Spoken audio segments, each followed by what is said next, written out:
अपना मौक़िफ़ रखा।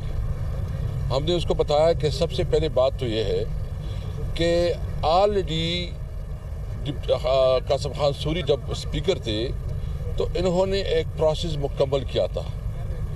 उन्होंने तमाम जो उसकी रूल्स हैं उसके मुताबिक एक प्रोसेस मुकम्मल कर चुके थे, उसको साइन कर चुके थे। इसके बावजूद स्पीकर साहब ने जो है ना वो रोके रखे, जो कि गैर कानूनी है, क्योंकि एक एक्स स्पीकर ने जो प्रोसेस मुकम्मल करके कानून के मुताबिक करके वो मंजूर करवाए थे, तो वही हम समझते हैं कि उसी की इम्प्लीकेशन निकाली जाए, क्योंकि वो स्पीकर था, उसने जो फैसला किया कानून के मुताबिक किया।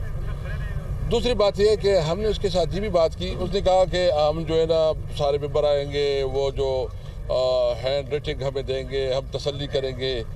तो हमने उससे पूछा स्पीकर साहब से कि क्या ये जो हमारे 11 MNAs ये जो आप लोगों ने डीनोटिफाई की थी, क्या वो आपके पास आए थे? क्या उसने आपके पास जो है ना कोई रिटर्न में दिया था?